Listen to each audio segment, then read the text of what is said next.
Hello friends, welcome to Kochu kitchen. இன்றைக்கி நம்ம சிவப்பு முளைக்கீரை செய்கிறது எப்படின்னு பார்க்கலாம். அதுக்கு நான் 100 கிராம் சிறுபருப்பு எடுத்து நல்லா கழுவி வச்சுருக்கேன்.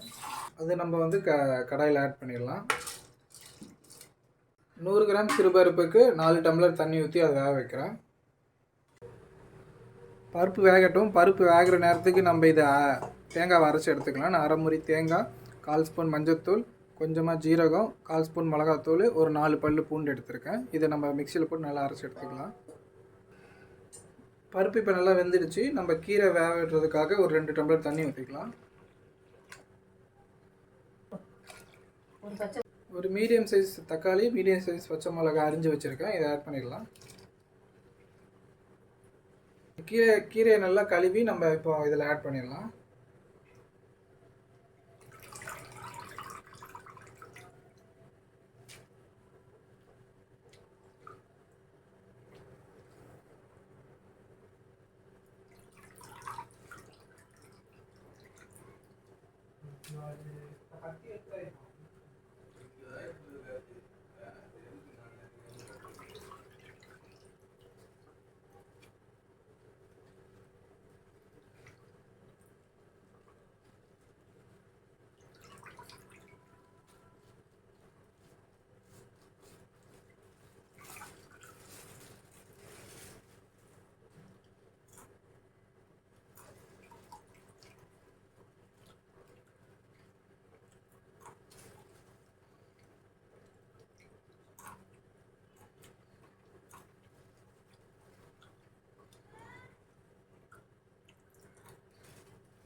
இது நல்லா நம்ம கிளறி விட்டுறலாம்.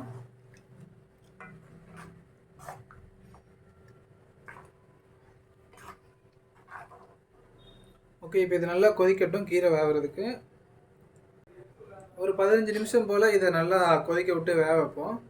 கீரை நல்லா வேகட்டும். 1 ஸ்பூன் உப்பு ஆட் பண்ணிக்கலாம். நம்ம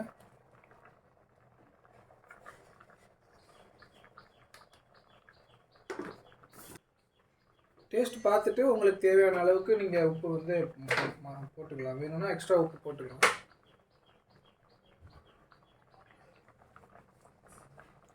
ஓகே, இப்போ கீரை நல்லா வெந்துடுச்சு. நம்ம வந்து அரைச்சி வச்சுருக்க தேங்காய் வந்து இதில் ஆட் பண்ணிடலாம்.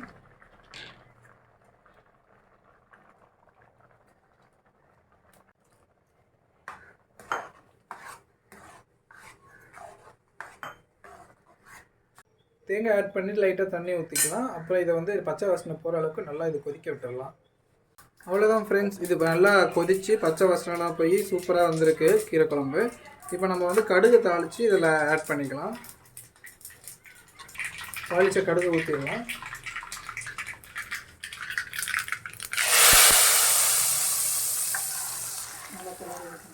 நல்லா கிளறி விட்டுட்டோன்னா சுவையான கீரை குழம்பு ரெடி ஆகிடுச்சு. இந்த வீடியோ உங்களுக்கு பிடிச்சிருந்தால் லைக் பண்ணுங்கள். எங்கள் சேனலுக்கு சப்ஸ்கிரைப் பண்ணி சப்போர்ட் பண்ணுங்கள். தேங்க்யூ.